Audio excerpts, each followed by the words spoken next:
Hello, I'm Paul. And I'm Lauren. And this is JailTalk. This week on JailTalk, we're going to deliver what we promised. We have in the studio Dr. Kimberly Miller, who we're going to tell you a lot more about her here shortly. We are so excited to have her here. Lauren, what do you think? You've got to know this lady over the last couple of days pretty well. Yes, I am super excited that she is here. She has an awesome line of information lined up for us, and it's going to be great. Why don't you tell us a little about her? Why don't you read about her bio a little bit? Absolutely. We're going to kick right into this. So Dr. Kimberly Miller here is a licensed police and public safety psychologist and sought-after speaker and consultant who's been inspiring and motivating individuals in our profession for over 16 years. She owns her own consulting firm and has worked with over 150 public safety organizations and provided training for tens of thousands of students around the country through her local, regional, national, and online training programs. Her programs and services are designed to improve not only the individual line-level employee skills, but also the organization as a whole. Dr. Miller's educational background includes a bachelor's degree in psychology from Auburn University, War Eagle, a master's degree in clinical psychology from Ball State University, and a PhD in counseling psychology from Colorado State University. And she is the president of NSA Psychological Services Board.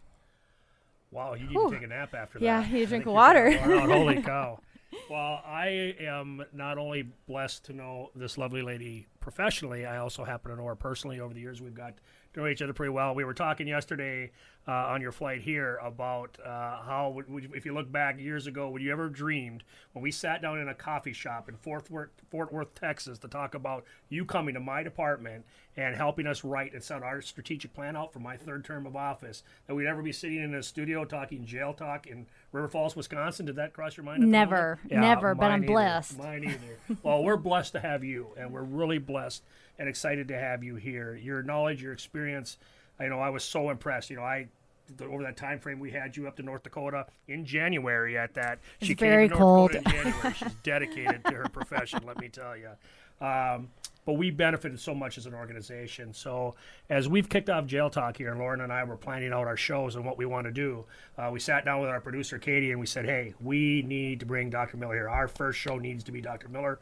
There's so much going on in the country right now. There's so much happening in the law enforcement world, from the COVID response, then right into the riots and the attack on our profession. And there are a lot of law enforcement agencies that are really strained, I think, mentally and physically, and you have a lot of people leaving the profession. We're going to have recruiting issues in the future because who wants to come into this profession right now? It's scary where things are going to be, because there's just attacks that are happening and blames that are happening that don't fit the reality of what's happening in this country. And my goal today, and when Lauren and I sat down and said, how can we help the law enforcement leaders that are out there?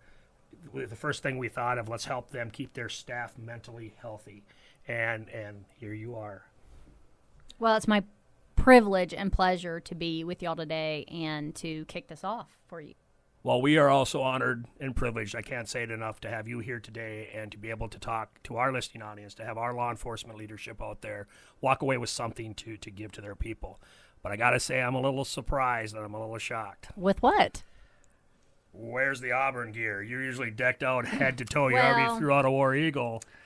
I have my water bottle today. Tomorrow I will definitely be in my Auburn shirt, but I didn't want to overwhelm y'all with all the Auburn the first time you're meeting me. So tomorrow it'll be bigger and better. So as you get to know Dr. Miller, you're going to find she's an Auburn University fanatic. You just War picked Eagle. up the drawl, y'all. She's an Alabama girl originally. And I practice my Alabama accent. He does. I can attest to that. Pretty good for a damn Yankee, yes. I've been walking around here practicing. But on a serious note, we're here to do everything and anything we can to help our listeners get through this tough time. And, our listening audience, while it could be broad, our main audience is the sheriffs, the jail administrators, the chiefs that are out there trying to get through this crazy time right now. And we just feel really strongly that we can help be a solution for that, and that I've been in that chair. I've been in that situation where you've been through critical incidents, you've been through chaos. And how do I get my people through this? Because your people are your backbone, As a law enforcement leader, your most priceless commodity is your team and your people, and without them you have nothing. And law enforcement's hurting right now. I mean, they're in a lot of different ways through what they're coming through and what they're going to be going through. And we hope with you here today, we know with you here today, we're going to be able to help do that. So how about we just get right into the meat of this today and go from there? What do you think? I think it's great. Let's do it. So one of the things, Doc, is you often talk about ways that we can help inside of our organization and the mental health issues that we have. As we kick off today, where do you want to go with this? What do you want to say? Well, I want to say that in general, I think when people think about mental health, they're thinking about the more severe things. They're thinking about depression. They're thinking about PTSD. They're thinking about severe anxiety attacks and trauma, let's say, of critical incidents. And I don't want to minimize that, because all of those are really important and all of those impact people. But it really is the small things that impact people over time. It's the negative culture of a jail. It's the backstabbing. It's the cliques. It's the favoritism. It's the negative talk that happens. How teammates don't always support each other. Again, I don't want to minimize the big events, the traumatic events. Obviously, you need to have support and you need to intervene with your team. But we ignore the little stuff. We don't take care of the culture. We don't manage the small things at work or at home. And those small things are the things that add up over time that create employees that are disengaged, that abuse sick leave, that have a negative mindset, that then infect other people with a negative mindset. And then as a sheriff, you're faced with a whole jail or a whole team or two in the jail that's negative and not supportive and disengaged and not treating inmates well. And then it just compounds. And it wasn't because that team had a traumatic incident per se. It's the small things that happen over the course of months or weeks or years that add up to the bigger problems. You know, in law enforcement as a whole, there was a big thing. And back when I, worked the streets when I was at Fargo PD, and then later when I ran for office and took over my own organization as sheriff, we used to talk about a lot like the broken windows theories in law enforcement, where if you fix the small issues in a neighborhood, you then solve the big issues. And this sounds to me a lot like that. And I know you have some neat terms, and you had a term you were wondering about when we were talking. Yeah, I mean, diving deeper into all of that, you have this term that you use of bounceability. And so we were really curious, is that an industry term? Is that a Dr. Miller term? If you can dive deeper into that for us. So I will have to say that's a Dr. Miller term. I like to come up with my own terminology, and y'all will see later props and metaphors and things that I love to use. And I came up with that because a lot of people around the country were asking me, well, how do we build resilience? How do we improve our mental health? And I wanted to come up with a catchy term that is hard to forget. And it reminds people, in my mind, of the core aspect of resilience, which is, do you have the ability to bounce back? When bad stuff happens, can you bounce? Or do you just lay flat and you're crushed? You're crushed by something instead of using the challenge or the tragedy or the difficulty as a way to build the bounce back and come back better than prior to the event. You talk about when you say crush, one of the things when we were going through your class with you and talking about that, and I highly recommend any of these leaders out here listening that, we're going to get to touch on stuff on this podcast, on this watchcast, that they bring you in. I can verify how important that was. My third term, you helped us write our entire roadmap, and it was important for us as an organization to grow every single year I was sheriff. And, as some would consider, a mid-sized to large department, I had over 200 staff. I had a 350-bed jail, and I always wanted to grow. And so I would highly encourage any of you out there that if there's something that resonates with you today, she's not just a podcast, watchcast hero. She gets out there and gets down in the dirt and teaches. So bring her into your organization, and we'll tell you at the end of the show how to contact her and how to bring her in. But one of the things that I wanted to touch on that I thought was interesting is you talk about crush events. And when you hear that, I mean, that's a big term. I mean, crush events. What do you mean by that, and how does that impact a law enforcement agency? Yeah, so a few things. I'd say the first thing is when you think about a crush event, inside a facility. That could be a traumatic or critical incident that you're involved in. That could be something that happens with an inmate. It could be something that happens with another corrections officer that is attacked or hurt or injured. That could also be a inmate that commits suicide, that you have to try to take care of them and hopefully bring them back to life if you can when they're struggling. So any of those things can be crush events, but it's not just about what might happen at a facility or happen at work. The other thing we have to remember that most people don't want to talk about is personal crush events. And I have been through some. I'm sure everybody watching this podcast has been through some. For me, my two biggest crush events in my life were when my parents got divorced, very unexpectedly. It'd be different if you kind of knew it was coming and you could prepare for it. But that was really traumatic for me because my whole family structure as I knew it disintegrated. And I didn't really know how to navigate that. I didn't have a lot of resilience when that happened. In my second crush events, I would say I had more resilience by this time, but my godchild died very unexpectedly, and I could not get to her. I could not say goodbye to her, and I had a lot of guilt for years around that, and that's an event that I'll get into this kind of stuff later, but the story I told myself about the event is I'll never get over it. I'll never get past this. This is something horrific. How do you get beyond it? Well, you can't get beyond it.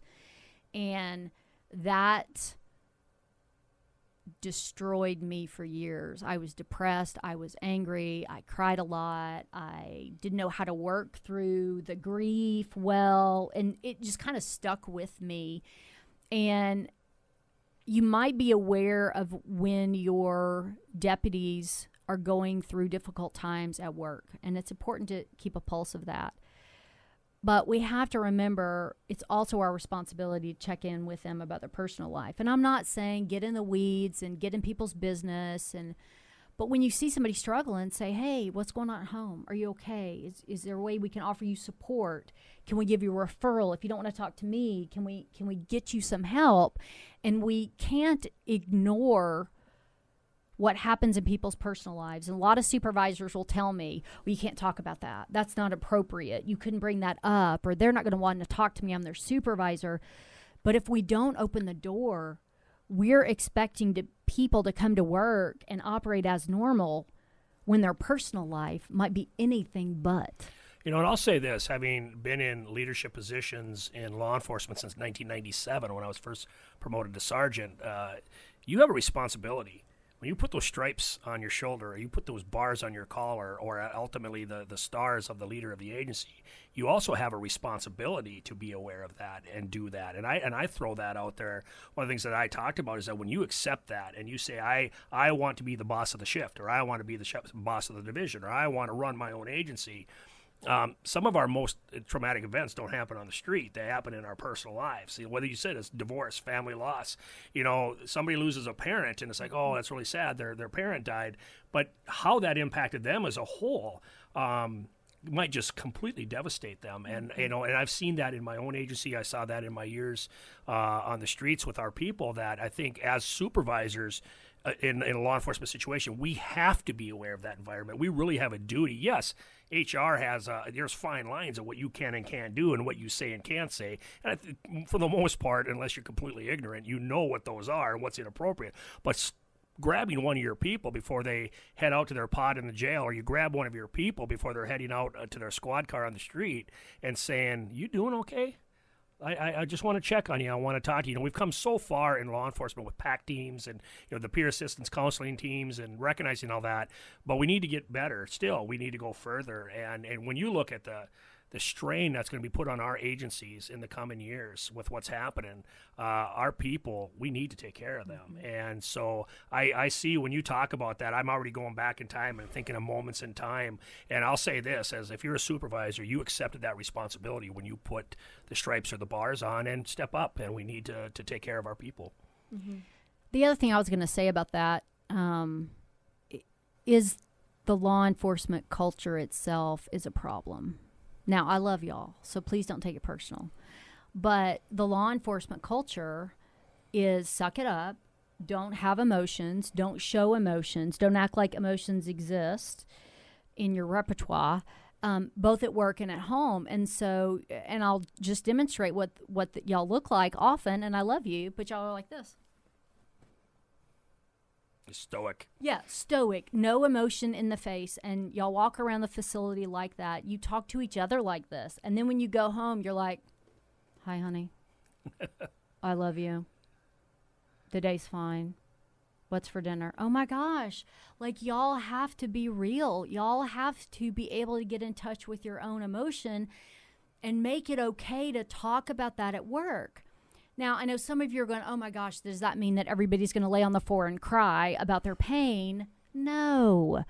But if you don't normalize talking about difficult emotions and you don't model it, you don't show it as a supervisor, even as a peer, no one is going to feel safe to talk about it. So if they're struggling because their mom or dad died, or if they're having a lot of trouble with their teenage daughter, if you don't show that it's okay to talk about it, they're going to push that down, never bring it up, and then compound that with all the layers of the stress, how they're feeling hated, what's going on with the inmates, how their supervisor's treating them, and then that can just explode into a major event with how they interact with an inmate or a teammate. It could lead them to depression. I mean, it all just compounds, but so many people in law enforcement don't feel safe to talk about anything regarding emotions. Yeah.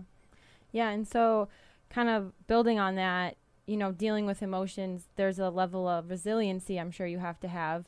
Why don't people develop this, or why don't they have the ability to have resilience? Where do you think that comes from then? Well, like Paul, reflecting back in his life, I'll go back to when I was growing up in the 70s, and we didn't learn about this. Like, you learned about emotions and mental health in your family, or you didn't. And we didn't learn about that in my family. Like, in my family, who I love, you didn't talk about really vulnerable emotions. And then if you were upset with somebody, whoever yelled the longest and the loudest won. And if you didn't win, you were crying in the corner. And so that very dysfunctional. But so I, of course, always wanted to be the winner. So I became sort of the bully, which I'm not proud of. Mm-hmm.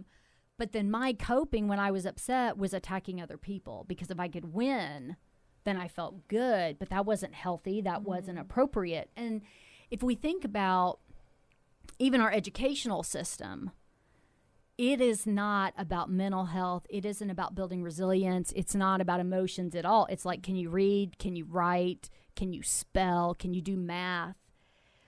And I think that's it's a failure of our whole society. We do not teach people when they're young how to be resilient. We do not teach people when they're young how to manage their emotions and express emotions and talk about emotions, especially for men socialized in our society.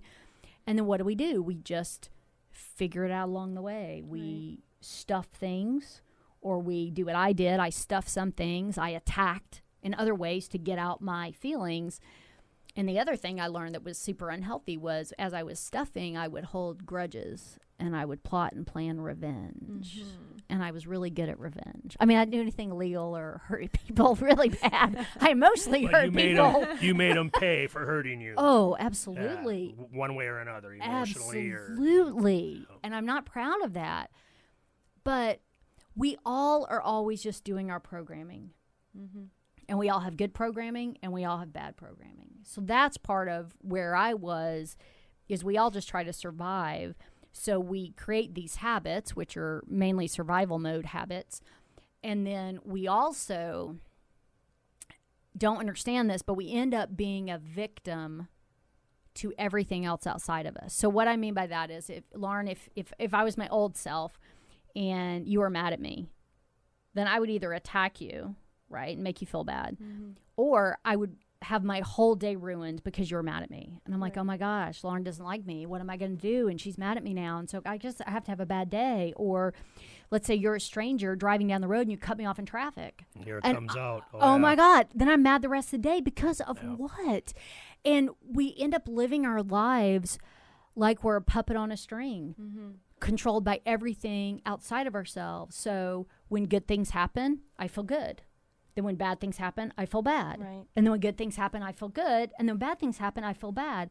So everybody else outside of ourselves control ourselves. We get controlled by the media, who's running for office. That's such an interesting topic now. My gosh. Then we have no ability to say we're going to have a good day, to show up with a positive mindset, because our ability to maintain resilience and a good mindset is dependent on everything else. Right. And so for someone who maybe doesn't have a coping skill or is that puppet on a string, how do they then go about building their bounceability? Yeah, you talk about you change. I mean, the Dr. Miller you talk about, like that revenge person or that. Certainly not the Dr. Miller I've known and the Kimberly I've known. Thank now for God. years I've known you. You talk about the prior me to the now me, because I know the now me, and you're just one of the down to earth, coolest, nicest people I know. How did you become that? When going with what Lauren just said, how did you change that? So I guess the first thing I did was get sick and tired of being a miserable person. Mm-hmm.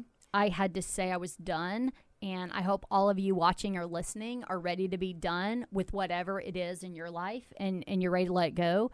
So I had to get to the place where I was sick and tired of being controlled by other people. I was sick and tired of holding a grudge, burning negative energy, out for revenge, and just getting controlled by other people and getting controlled by world events or things happening in our country, or being controlled by people in my family who I didn't like. And I'm like, oh, why are they doing this? And I'm like, wait, why am I doing this? Why am I letting them control me? And then it really just started with small things. Like, I will tell you, my journey of forgiveness was not a one-day event. It was a long time event. But I had to start small and say, okay, what's one thing I'm ready to let go of today? What's one small thing I could do today?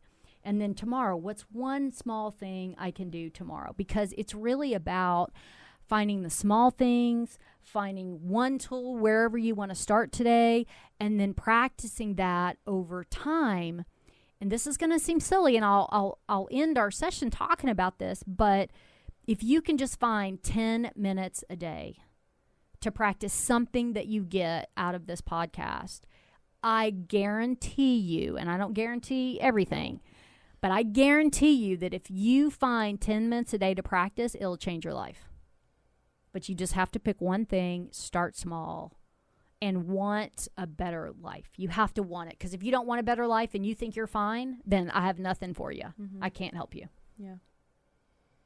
So change starts with yourself. You gotta look in the mirror and you gotta want to make that change yourself. Yes. And I can tell you, even though you think you're fine, because I'm sure some people who are watching think they're fine, why settle for fine? Why not be exceptional? Why not up your game and raise yourself to your next level of excellence, whatever it is? Why stay stuck in fine or mediocrity, or you're just as good as your peer? Right. Why not be better? Why not elevate yourself? There's so much more waiting for you if you can just get out of your own way. And we're all in our own way. You talk about, that kind of leads me, because we were, before this all started, and now I kind of see where it leads to this about telling your story, telling a better story. Whether you're going to be fine or you're going to be great or you're exceptional. How do you tell that better story? Because I remember, I get a better idea of it now, as we talked about before, about telling that story. Now I kind of get it a little bit better. But can you give some examples for our listeners about, if you're that correctional officer watching this podcast at 3 o'clock in the morning, in your pod, or you're at home just getting ready to go off shift and you're listening to all this, how do they start? How if I was to sit as a law enforcement leader and want my people to tell that better story, how do they do it? Well, I would say first thing you have to do is figure out what your story is. And when I teach this a lot, people go, what do you mean by a story? I don't tell a story. Yeah, you do. We're all telling stories about ourselves. So write down, just right now, what do you believe about yourself that's true? Just write it down. What do you believe about yourself that's good? Create one column for good. And then what do you believe about yourself that's negative? So it might be, I'll never get that promotion. It might be, well, I'm really not that smart. Or it might be, boy, I'm never going to be a good dad or a good mom. Or, boy, I cannot get through to my child. Like, they just don't want to listen. Or man, this marriage is never going to work out. We fight all the time. Like, what are the stories you're telling yourself all throughout the day? Because we all just manifest the story that we tell. So I'll give you a personal example, and then I'll give you some other examples just to think about. So for most of my life, the story that I told myself, and keep in mind, most of this was unconscious. I didn't know that I was doing it. But the story I told most of my life was, I'm not smart. You think, well, gosh, how did you? Yeah, you have a PhD. Right, right. So how does that happen? Well, it's not something my parents did. Though some of us, to get to that core story, you need to look at what were the messages sent to you by the adults in your life, because many adults were critical or harsh. And so some of the stories start that way. My parents weren't that way. But you always know when you're in class if you're the smart kid, right? They always have their hands raised. They're the last person to do the spelling bee, and they win. And I was never that person. I'll tell you, I'm still a bad speller today. And so you just know, you just feel it. You know when you're not the smart kid. Now, I will say in all fairness, I wasn't the most challenged student either, right? But I was kind of average. It's kind of average. So what did that manifest in terms of my grades? Well, B's and C's. Occasional A, occasional D. I don't think I ever got an F, thank God. But I was kind of average. So how do we further solidify that story? Well, we look for data in the environment, right? I had the story of I'm not that smart because that's how I felt. That was my experience in the classroom. But where did I look? I looked at my grades. Well, C, I'm average, B's and C's. So then that proves the story. So then that further solidifies. So then when I get the more concrete message of I'm not smart, then what do? Unintentionally, unconsciously, I kept my grades the same because I said, well, it doesn't matter how much I study, I'm average. So it wasn't until, and I lived my life like this. Now, in terms of my family, I should say, my brother was very smart, like naturally smart, did good on all the standardized tests, made good grades. And so my parents obviously saw that and then poured a lot of hope and belief in my brother, saying, oh, Chris is going to go to Auburn. He's going to be an engineer, just like Dad. He's going to do all this stuff with computers. Like, he's going to be so great, blah, blah, blah. And my parents weren't negative toward me, but they didn't really pour hope and belief and say, oh, you're going to be this great thing or whatever. But then I figured out when I was 17 years old, it was the summer before my senior of high school, I figured out what I want to do with my life. And I happened to be at a grocery store or whatever, or a drugstore, and there was a brand new magazine that came out called Psychology Today. And I asked my parents, oh my gosh, this is a new magazine about psychology. Can we totally buy this? And they, of course, said yes. And one of the first articles was how to be a psychologist. And so I read this, and I'm like, oh my gosh, I totally already do this, right? You have to be safe and approachable and be able to read people and have good emotional intelligence and be kind and all this stuff. And I was like, oh my gosh, this is me, right? Because the revenge stuff, some of you are going, wait, did you just say you were mean and revengeful? Yeah, that was toward family. That wasn't toward the friends I liked. You know how we all save our best, really, our worst for our family. So anyway, I read that and I'm like, now I figured out my purpose in life. And this is one of the other big keys of resilience. Do you have purpose? Do you have something bigger than yourself that you can focus on every day? So, of course, then I said, I'm going to be a psychologist. I now know why God put me on the planet. But then, of course, I did research and I figured out how you become a psychologist. And you have to go to school forever. And then you have to take the GRE. And then you have to take a board exam to get your license. And I'm like, oh my gosh, maybe I can't do this, right? Because I'm not smart. And so I quickly tried to research anything else I could possibly do in the world to be a psychologist without having to do all the work. Yeah, that doesn't exist. You either do the work, you don't.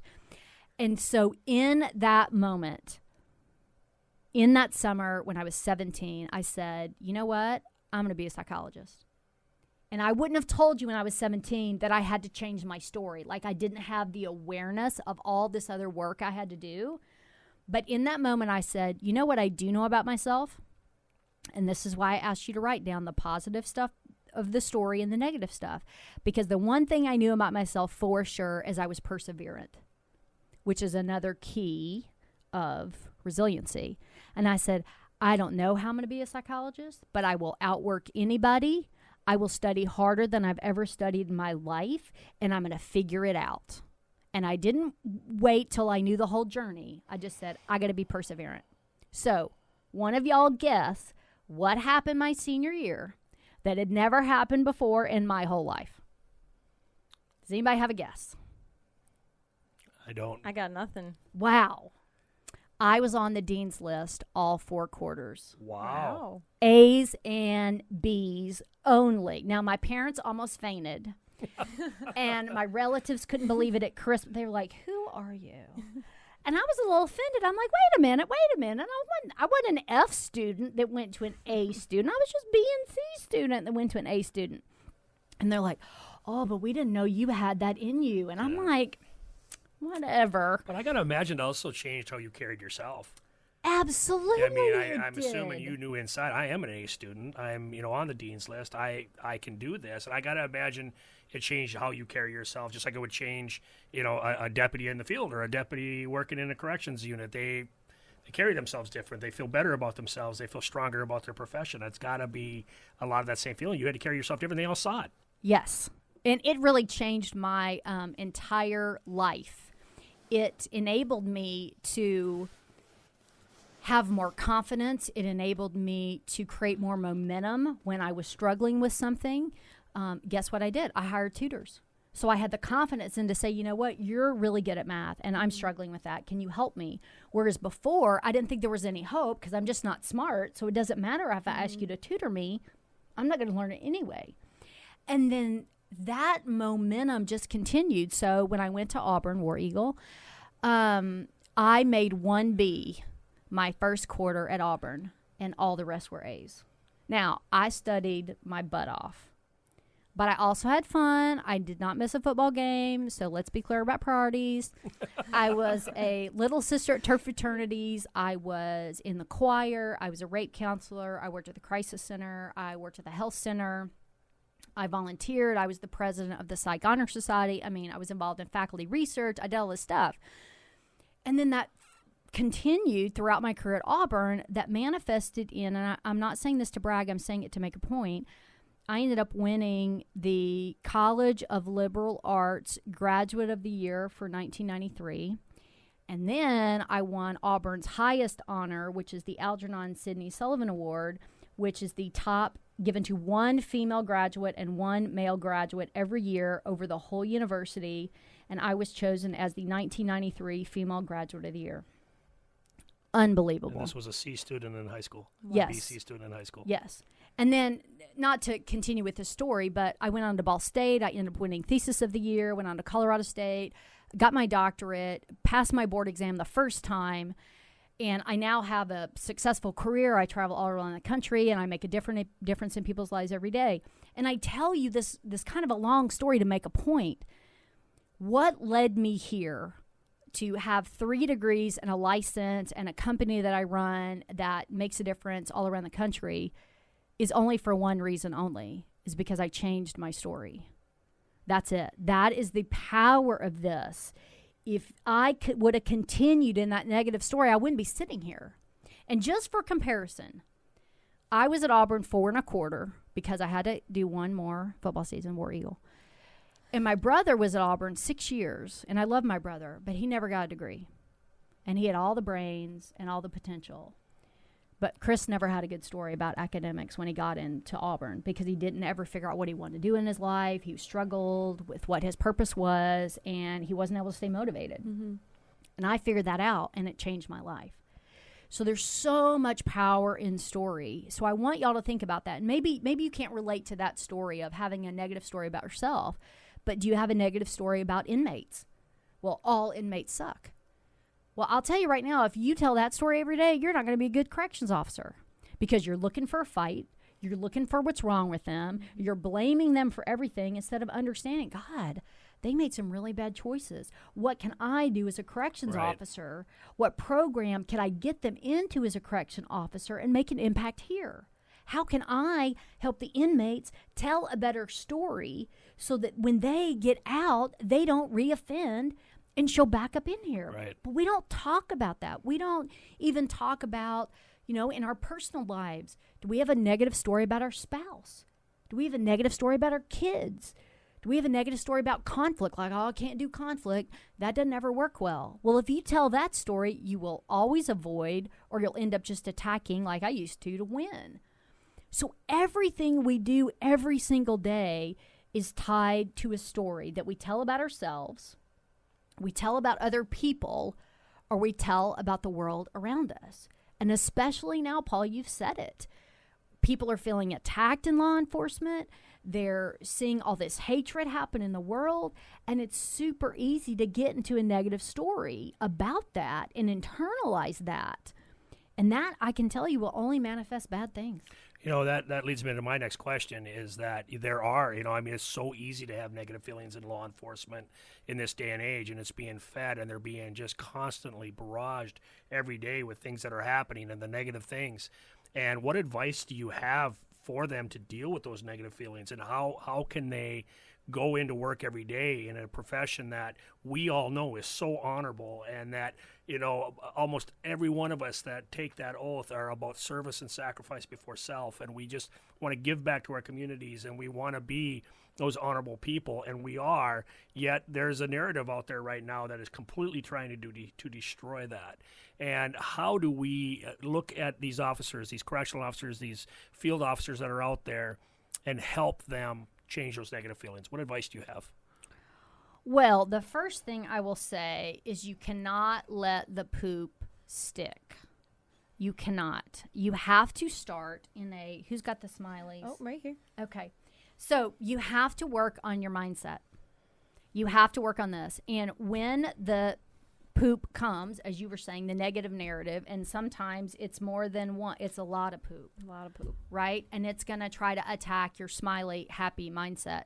You cannot let this stick, because the negative narrative right now happening in law enforcement, it isn't about you, of course, but it is. But it's not about you. It's about the profession as a whole. It's about some people in public safety that don't have character and make really, really bad choices that make the whole profession look bad. Right. It's not about you. You can't let it stick. Is that super hard to do? Yes.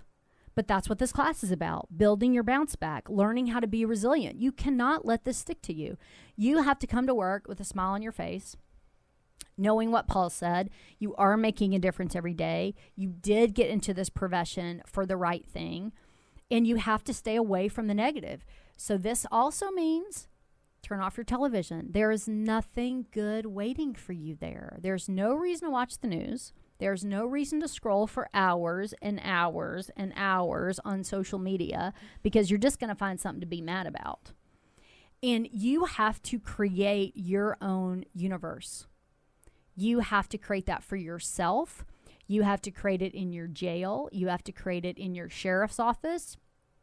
You have to bring positivity there. And I'll also tell you, there are people in your community right now who love you, who appreciate you. There are inmates in your facility who love you, who appreciate you, who have a positive story about how you've changed their life or impacted them. You've got to focus on that stuff. You have to let this other stuff go, because if you let it stick, it will eat you alive. And then what you're going to end up talking about is all of this instead of this. And I know it's hard, believe me, when it's in your face. But whatever you seek, you find. And so if you have a lot of poop on you right now, you got to figure out a way to let it go. And this is not Pollyanna, it's a skill. Look for the good. Hunt the good every day. Because even though there's bad, there's good. You know, I'll share a little bit of myself. You know, I did a nearly 30-year law enforcement career, both wearing blue and wearing brown. I did 18 years in blue as a Fargo PD police officer. I left when I ran for sheriff. I was a lieutenant.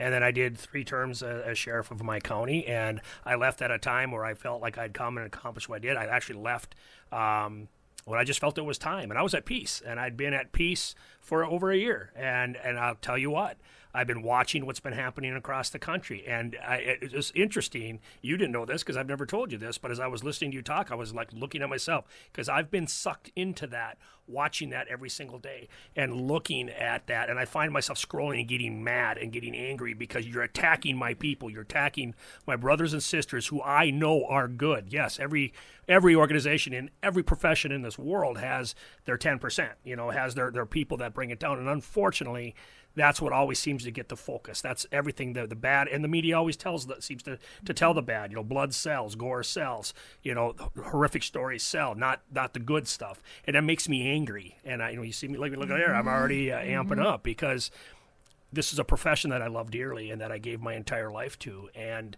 I've noticed now, just you saying that in myself, that these last few months I've been really getting angry. So I'm going to make a promise to you as I'm sitting here and to our listeners, I'm going to do the same thing. I'm going to focus on that positive and find what's good. This was one thing that gave me a lot of solace was when our owner Todd approached us about doing the show. Lauren and I talked about this when we did our kickoff show, is that I feel like we can give back. Mm-hmm. And you sitting here and what you're doing. And so what I'm going to do is find the good in that. And I'm going to turn off that damn social media that just there's times at night I can't go to sleep because my blood's boiling. Yep. And so I could just say I react that way, and I'll own it right here and for the God in the world that I'll do that and try to be better at doing that, because I can see as you're talking, I'm like, oh my God, that's me. I do that. So well, the other thing I'll say is, number one, stay off of television as much as possible and off of social media unless you only let good people be on your page and you post positive stuff. The second thing I'll say, not just tell a good story internally, right? Because that's what we're just talking about with my example. You need to also go out and tell a good story about your agency. The other way I see that whole organizations and whole professions get like this puppet on a string mentality is because they're letting other people push the narrative. So what I would say is go out and tell your own story. Like, are you on your own Facebook page? Are you on your own website? Are you going to community events? Are you posting things on Twitter about your facility and the great things that are happening and the character of your people? Don't wait, because people are not going to come, like Paul said, with a news camera and say, tell me about your jail, Sheriff, and tell me about what's happening in your facility. No, go tell your own story. Go be proactive. Don't let other people tell a negative story or assume that you fit the negative narrative that's happening in the country. The way to overcome a negative story is to go out and intentionally tell a better one. But you've got to own it. You've got to do it, and not just post it and interact with your community, but you've got to get your people inside the building telling a good story, catching each other when they do something good, celebrating successes, making the culture inside the building positive and resilient and healthy is the other way to overcome that. Because you don't want people outside who feel attacked by the world to come into a culture and they, oh my God, I hate my boss and I hate the sheriff and I hate my coworkers and I hate the inmates. Oh, they're not going to be resilient at all if we don't intentionally tell a good story inside the building. And that happens one story at a time, one employee at a time, and one inmate at a time. Yeah. And I think right now everything, like Paul said, is so escalated in the news, on social media. You talk about de-escalation, and I mean, I think anybody in law enforcement can see how that would be a huge piece in their profession and their job every single day. Do you have any tips or tricks for de-escalation? Yes. Well, I have a ton, so we'll see how many I can cover. The first one, and this keeps bringing me back to mindset and taking care of yourself, is you have to do self-care. Now, people in public safety are probably the worst at this. Now, psychologists are bad too, so no fear. We all have to go do self-care, and then we don't. But the work is to do your own self-care and make it a priority. Now, I know it's hard sometimes when the jail is on mandatory overtime or whatever, but you have to prioritize it, because if you don't, You're going to come to the jail with about 10 layers of this on. So when you start your shift, you're not going to be at 0. You're going to be about 75 out of 100. Or you'll be 99 out of 100. And when you come in and you're crispy and you got all the poop on you from the world and from not having days off and not gotten a massage or taking the time at the lake or whatever your decompression time is, if you don't do that, there is no hope for de-escalation. Because if you're 75 or 80 or 90, you're going to be looking for a fight. It's going to take 2 things for somebody to push a button, and you're going to be all the way up there. So the best thing to do is have a regular practice of self-care, a regular practice of a good mindset and a good story. And when you are off, do not be on your emails.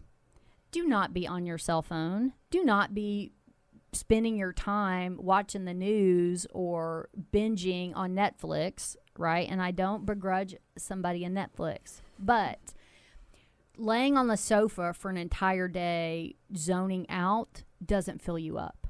You've got to find the places where you can take a deep breath, where you can turn off from the world. You can, and I recommend like going out and being in nature and just being quiet and sitting in silence. We have no silence anymore.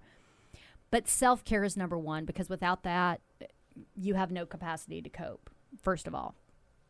Second of all, to de-escalate yourself could be just as simple as taking some deep breaths. And that seems so simple. Like, oh my God, I breathe all the time. Yeah, but we breathe up here. We breathe like this. And this is an exaggeration. We don't breathe from our diaphragm. And if any of you are in choir, you know what that means. You got to pooch Yeah, I never got invited to sing in No, choir. me either. Yeah. But you got to pooch your stomach out. And none of us want to. We all walk around sucking in our stomach all the time. If you want to breathe deep, you got to pooch your stomach out. Take that deep breath from your diaphragm. And doing that neurophysically calms you down. So let's all practice. Ready? Nobody can see your stomach. They're under the table. Let's all take a deep breath. Ready? Okay.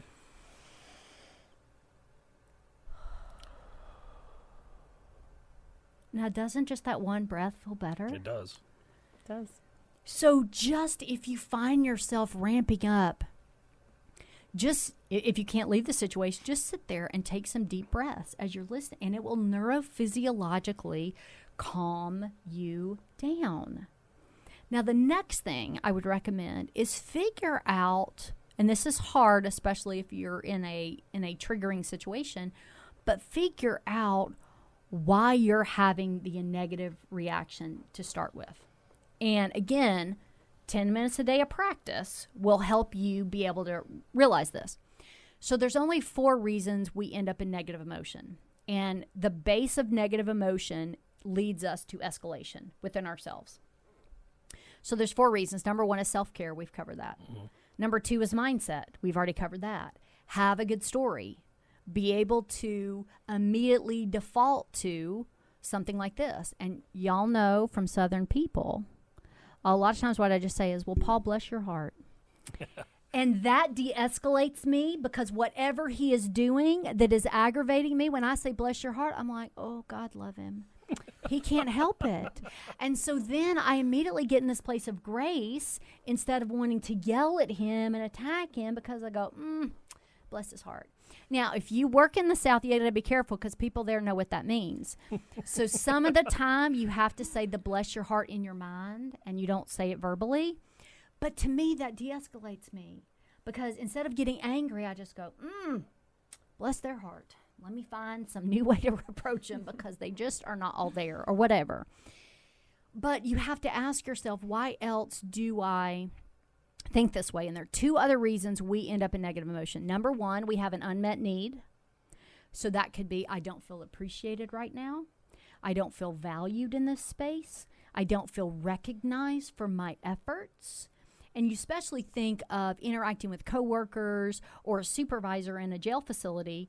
If I'm not feeling appreciated and valued, when that person talks to me, I could just escalate myself up and end up in a fight with a supervisor or a coworker just because I don't feel valued. And instead, if you can say, you know what, right now I'm not really feeling very appreciated. And I know some of y'all are like, really? Yes, really. If you speak to the need, number one, it de-escalates you out of the emotional tornado, and it gets you to talk about what is really triggering the emotion. You don't feel appreciated. You're not feeling valued. The last reason we end up in negative emotion is somebody violates our value. They're disrespectful. They lie to us. They betray a confidence. So anytime we end up in a space where somebody violates our value, we escalate up and we get in the tornado. And I challenge you, instead of doing that, say, Paul, the way you just talked to me, I don't feel really respected right now. And some of you go, really? Yes, really. Say it. Because you're speaking of the core issue, and you can talk about that. Now, Paul might say, oh, gosh, I didn't mean to come off as disrespectful. I'm in a rush and I'm hurrying. And then you know what? If he says, oh, you're forgiven, and we move on. Instead of me getting escalated, going up in the tornado, attacking you, and you're like, what are you attacking me for? And I'm like, you just were disrespectful. And he goes, no, I'm not. I go, yes, you are. And then here we go. We just escalate up. And so whether you're talking to a coworker or a supervisor, you're talking to an inmate, model these skills, utilize these skills. You were just disrespectful. So no, the only person that cares about your ability to visit with your family is you and me. And as you continue to talk to me in a disrespectful tone, I am losing interest in helping you be able to visit with your family today. So I wonder if we could change the tone so that I can regain interest in helping you to visit with your family today. So you talk about coping. That's an example of it right there. Once you de-escalate, you kind of bring us right down this track where you talk about that, the de-escalation, all that, confront and do that, but that leads you then right into your coping with it. You're dealing with it. And so is your advice on that is that's what the beginning of coping is just hitting it? Yes, and it's also the way to not get escalated. And I was using that framework to say, how do you de-escalate yourself and how do you not end up ramping yourself up? But here's the other gift in this. When you're interacting with another human, whether it's an inmate, whether it's your coworker, whether it's your supervisor, or somebody on the street, or one of your family members, when they're amped up, when they're escalated, you could say something as simple as, Lauren, you seem very upset right now. You're screaming at me. Can you help me understand what you need? Because when you're screaming, all I'm hearing is the screaming. Tell me what's underneath the screaming. Can you tell me what you need? Or can you tell me how somebody violated value? Can you tell me what happened that got you in the space of you're screaming at me? Mm-hmm. And that right there gets them to think about, they're spiraling in the tornado of emotion. Yep. And you're helping them think about what's the need, what's underneath the anger. That's another way to say it. What's underneath the anger? What's underneath the tears? What's underneath the hostility? You just punched the other cellmate. What's behind the punch? Tell me the story of what's behind the punch. And then you can get them into the story of what happened instead of the tornado of the emotion of it. Well, he started it first. Okay, how did it start? Well, it was a look, and y'all know how this goes. He looked at me wrong. Okay, bless your heart. How did he look at you wrong? Right. And they'll eventually get down, man or woman. It was disrespect. Now you're at the value violation. That's something you can talk about and educate them on and teach them about. But as long as you as an individual or you allow the other person you're interacting with to stay stuck up in that emotional tornado, there's no de-escalation. There's no coping in the tornado. So we've got to figure out a way by using these tools to bring ourselves down first, because you cannot de-escalate another human until you are. Because by going, be quiet, shut up, calm down. Like, calm down. Please never say personally or professionally, because it doesn't work. Right? So we've got to understand these tools, utilize them in our own mind. And then, whether you like it or not, in the jail, you're role models.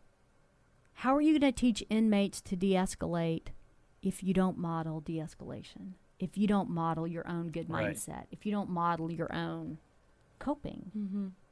Because if we haven't seen it, we can't be it.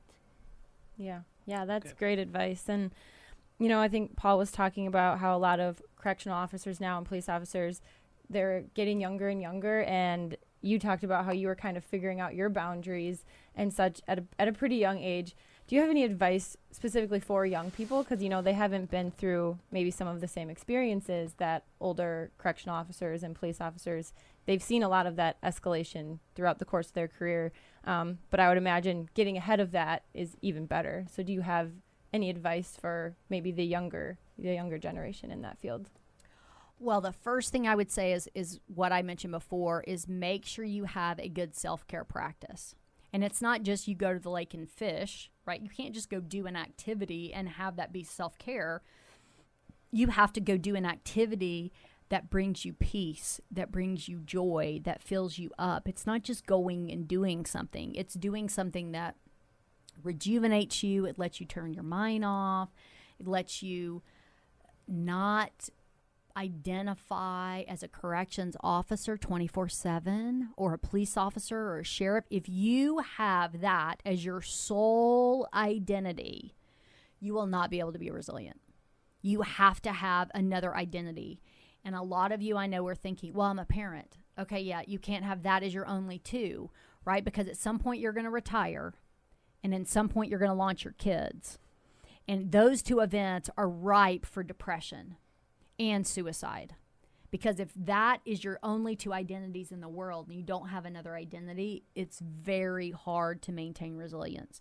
So do self-care, number one. Number two, have a life outside law enforcement and public safety and corrections. Have a hobby that you do. Have friends that you hang out with where you don't have to be a corrections officer. You don't have to be a sheriff. Have a safe space where you can have a place where you can just be who you are as a human.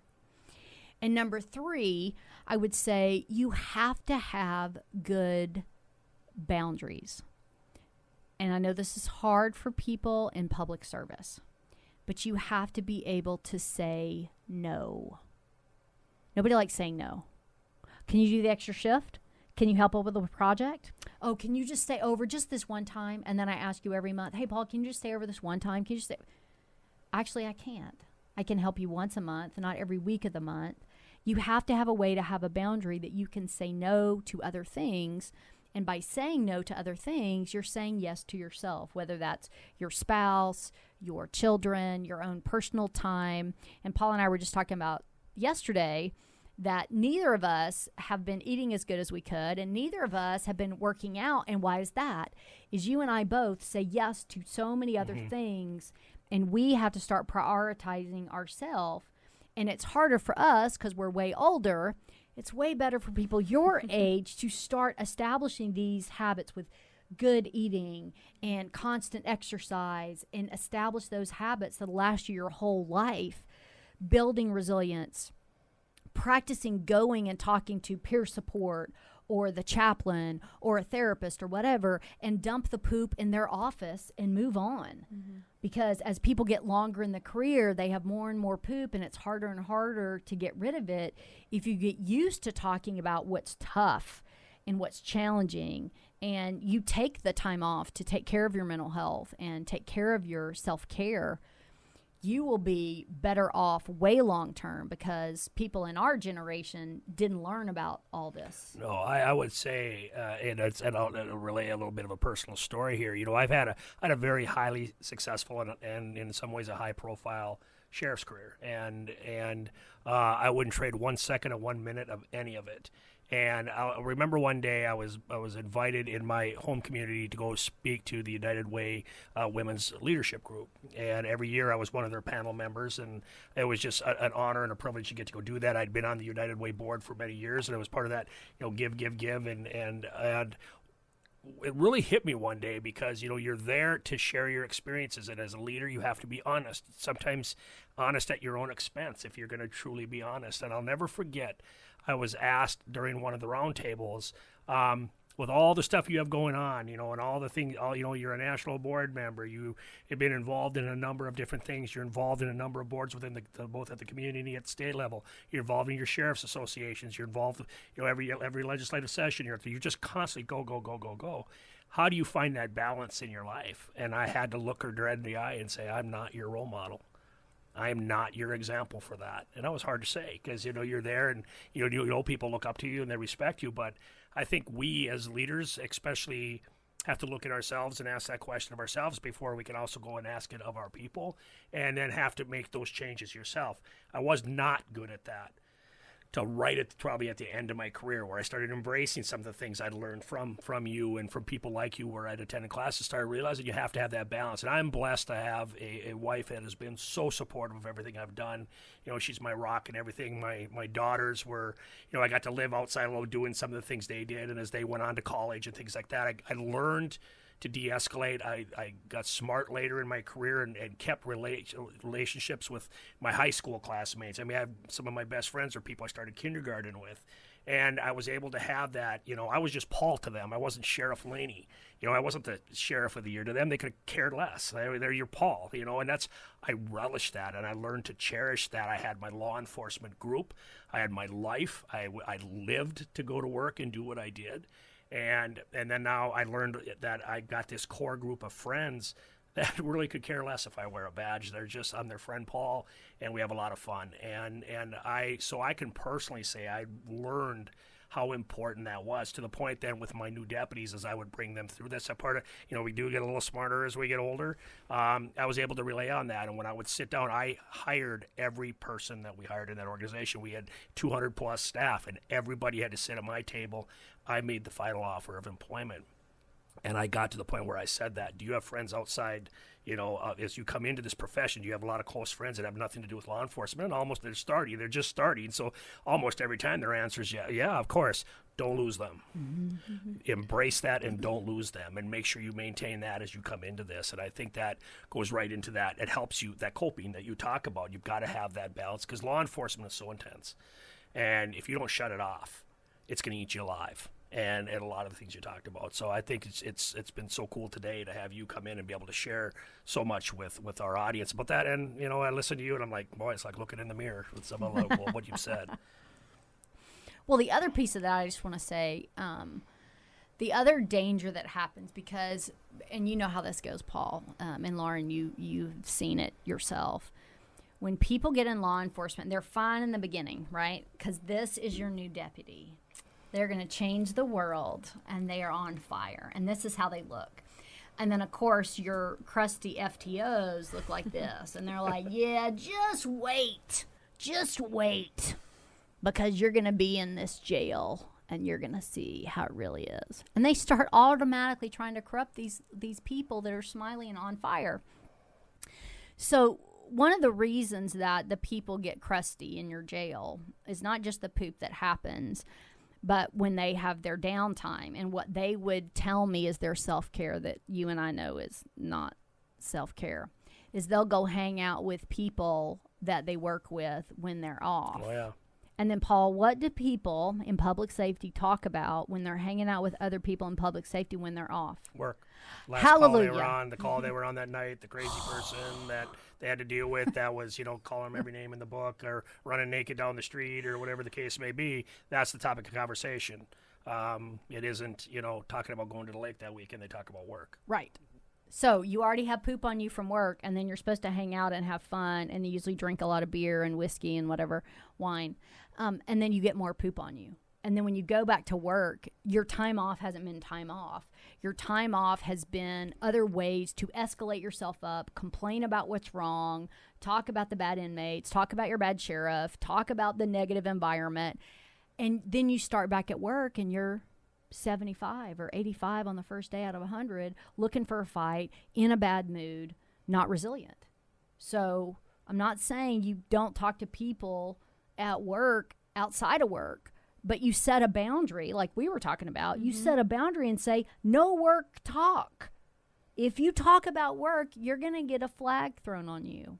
So, Paul, what? Show me a flag and tell us about the benefits of throwing flags on people, because we did that same thing. There's my flag. Yeah, in that's your right. agency. We did, and she actually comes with full flags. These get thrown a lot at Auburn football, don't they? Yes, they. No, on Alabama. Whoa! On Alabama. I couldn't resist one little shot in there. They're the cheaters and the liars. you taught us to throw the penalty flag on the boundaries, and what was really neat is, I had over 60 of my personnel in the room with you on, I think it was 3 different occasions where you came to Fargo in January, and it was kind of eye-opening how it went from you throwing the flag to start with to everybody in the room to then my staff started throwing the flag on each other when somebody would say something, and pretty soon you saw them zipping in the background and I think that's what you're looking for on a daily basis. You saw that transition. They learned very quickly that it's okay for me to call a flag, call a penalty, you crossed the boundaries. So, you were offsides or you did this or that, and that's what you were looking for, and it's very easy to do that. And I was having fun throwing these at Lauren earlier, but yeah, he was. We won't do that on the air. No, that's okay. Well, and it's about this thing of, can you create a self-correcting culture? Right? So what Paul and I did when we facilitated the work at his office was we were role modeling how we wanted people to have conversations, how we wanted people to work through conflict. If they had a disagreement at their table or they had a disagreement as a whole office, we were modeling these coping skills. We were modeling, you don't need to escalate and scream at people. Throw a flag, go, whoa, whoa, whoa, out of bounds. And how do you have a conversation when you disagree? How do you figure out the right way to say something? And if you make this self-correcting culture, the more positive mindset culture, because the other thing we did is threw a lot of flags on a negative mindset. Whoa, whoa, whoa, where's the negative mindset? We're here trying to make this strategic plan. We're trying to figure out how it can work, not all the ways it won't work, which is the default in public safety. Let me tell you all the ways it's not going to work, Sheriff.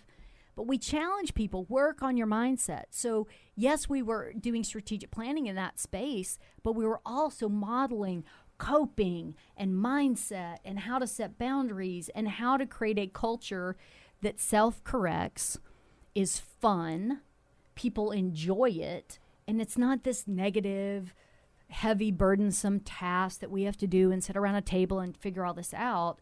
When you make the workplace fun. And we're going to talk a lot about that in the next episode on part 2, where we're going to talk about that, because when you left our organization, we had a roadmap, which was so important to me that my staff had a big say in how my third term went. Here we're going down a road, but we're going down together. It's not my department, it's our department, and we need to be on board together. And so much changed for us when we did that. I mean, little stuff, and you'll talk more about this next session, but I talked about how after you left, we never used the word supervisor and subordinate ever again. It was supervisor and supervisee, that value added, so you didn't always feel less than. I'm a subordinate, I'm less than. And it hit me, I'm like, that was important, because if you're going to build your people up from the inside, you got to also use the right terminology to build them from the inside. And we never did that again, and it was really refreshing for me and made me feel pretty good when I actually heard one of my lieutenants one day saying, hey, we don't use that word.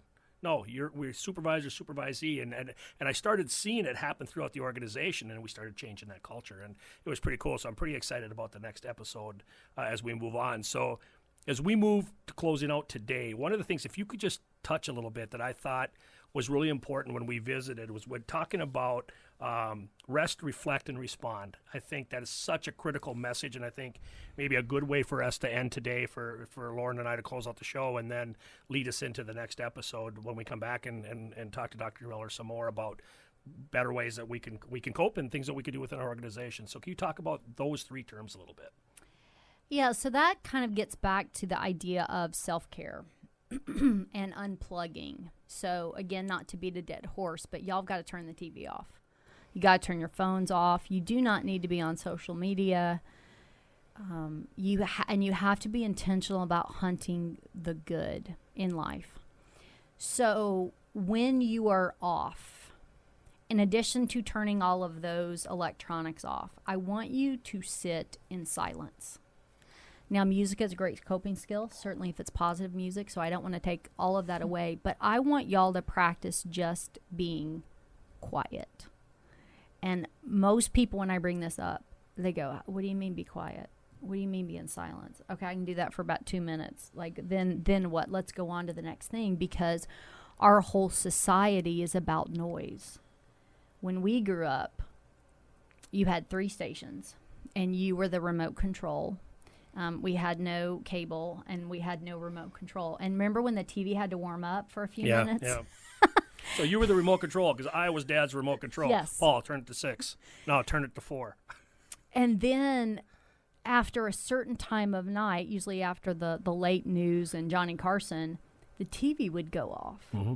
And then it was quiet time. It was either bedtime or time with the adults talked or whatever. And we were just quiet. And so much of our world back then, we had space in our life for silence. We had space for self-reflection time. We had space to just be quiet and see what comes up in ourselves, what's going on with ourselves. And nowadays we don't have that. Nobody's ever quiet. We always have some noise in our homes or in our cars or in our lives, and we have lost the art of sitting still. And there's several benefits of doing that. So I like to spend a lot of time in nature. That's my healing space, and talk about boundaries and self-care. Actually, since college, that's the one thing I've been good at since college, is I will go a week at a time, and now I do 2 weeks where I just go off and be by myself in the mountains. And I don't watch TV. I just go hike. I read books. I just sit and reflect on my life and where am I now and where do I want to go. And those times, me being away from everything and just being able to be quiet, are so healing for me. I come back and I am an even better person. I am more patient. I have more grace for people. I am kinder. And what all that does basically is create a space between stimulus and response. And so much what happens in our world, there's no space. It's stimulus response. I poke Paul, he pokes me back. I say something not nice to Lauren, and she says something not nice back. We are so reactionary in our world, and even Paul said it, when you're scrolling the social media, you just get yourself madder and madder and madder and madder. There's no space there. There's no grace there. In the space is something that we say we value in our country so much, but our behaviors don't reflect it. We all say we value freedom. And we think of freedom in the bigger sense of our democratic government and freedoms we have in America. But where most of us struggle is personal freedom. Are you a puppet on a string? Or is there a space between stimulus and response where you can choose a reaction instead of automatically yelling or getting mad or escalating? Most of us don't have it. We see something, we immediately react. We immediately complain about it. And sitting in silence and taking the time to meditate. And I know a lot of you think you could never do it. And I'm a person that said for 20 years I couldn't. And I do it now. And it's so healing. And it's so helpful. And again, if you could just do it 10 minutes a day. Just breathing. Just sitting in silence. Just counting. Like when I do meditation, I breathe in deep and I count. I count slowly to 5, and then I exhale. I count slowly back to 5 because I have to have my brain something to focus on, right? But just doing stuff like that enhances your resilience, enables you to cope. It takes away the puppet strings from the puppet master. And I want you to also write down right now, who is the puppet master over you? Is it Trump? Is it Biden? Is it Hillary? Is it the sheriff? Is it your spouse? Is it your child? Who is controlling your puppet strings? And the only way to cut those is to be able to create a space between stimulus and response, be able to figure out what's going on with you, be able to self-reflect and say, how can I get better? But you can't figure out that in our world of noise. You only figure that stuff out in spaces of silence. There's 2 other gifts of silence, so we can wrap this up. The first one is it helps me connect with my guidance system. And not everybody has the same guidance system, so let me tell you what I mean by that. The first is it connects me to my gut, my spirit, my soul. And when I'm quiet, I get to hear the little whispers that come from inside of myself. What do I need? What's going on with me? Where am I right now in my life? And where do I want to be in the future? And what do I need to change so I can get out of my own way and get to this other place that I want to be professionally, personally, with myself? The second thing it does is connects me to God because I'm a believer. And when I'm quiet, guess what? I can hear. But when I'm noisy and begging, please, God, help me with this, and I don't be quiet enough to listen, I don't hear his guidance. And my final guidance system is from my ancestors. I get led all the time by my ancestors that give me a nudge here or there. But if I live in a world of noise and I never take the space to listen, I miss opportunities. So I use silence as a de-escalation tool for me, as a coping tool for me, as an ability for me to create freedom in my own ability to respond, to cut the puppet strings, and also to make sure I'm listening to all of my guidance systems so that I know that I am headed in the right direction. And doing that has absolutely changed my life. And you don't have to take 20 minutes. You don't have to do it for an hour. You just have to find 10 minutes a day to do the work. Yeah, I think that's the perfect way to end too. You said in the beginning, taking 10 minutes. And I know there was a little bit more with that, with numbers that you wanted to share with us. So if you would. Yes. So I know we're all flawed people, right? Do we all agree that? Oh, yeah. Yes. Yes. Okay, great. So, Paul, you said you were going to do some work. I'm hoping, Lauren, you got something out of this. Yeah. Okay, I'll perfect. find lots out of this. So I know y'all all have full-time jobs and you have families and you're busy people, but would you be willing to commit to me, and would all of you be willing to commit to me to be 1% better a day? Is that fair? I think that'd be pretty easy. Yep. Perfect. And I know all of you are going, 1%? Come on, we're alphas. Let me tell you what 1% is before you want to do 2. So most of us are awake about 16 hours a day. And 1% of a 16-hour day is 9.6 minutes. So I rounded up to 10 because I know all of you are superstars. So if you want to get better at your resilience, if you want to get better at building your bounce back, if you want to get better at your mindset and your story, if you want to get better at de-escalation, whatever it is you want to get better, all you have to do is practice for 9.6 minutes. Round up to 10 a day. And some of you go, oh my gosh, what is 10 minutes a day going to do for me?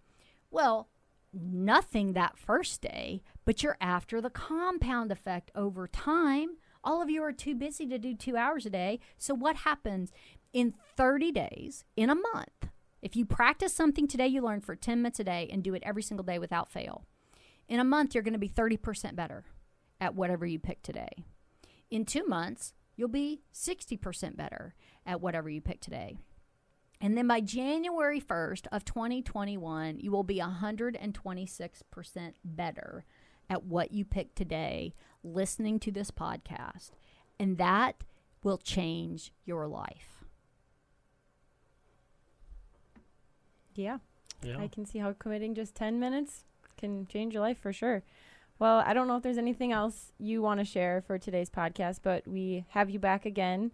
So you'll have War Eagle. plenty more. Yeah. Yes. You know, any final thoughts that you have as we part? Keep a positive mindset. Everything that I teach in every class that I teach it comes down to this. This is your most important perishable skill right alongside your character. Character and mindset are everything. And if you let other people control you, this is going to be your mindset. And you'll never be resilient and you're never going to be happy. Take control of it, own it, stay positive. It'll change your life. Well, thank you. You know, when Lauren and I kicked off this show, we talked about we were going to walk the walk we talk and deliver quality advice to our law enforcement family, and we did that today. And with you being here, I think we've set the tone and our expectation of what we're going to do every week. We're really excited. We're going to have part 2 coming next week. We're going to be closing out today. For those today that say, I want to hear more of what she has to say, or I want to bring her to my agency like I did. I brought you in-house after hearing you speak, and I don't regret 1 second of that. How do they reach out to you? How do they contact you? And we'll also put her information up on the screen in front of you as well. So you can go to my website, and it's very simple. It's KimberlyMillerConsulting.com. There you have it. So it's right there at your fingertips. Feel free to reach out to her. As I said, we're really excited to bring you to them. We're going to get to do it often over the next few months. We have part 2 already coming next week. So we're going to close out for the day.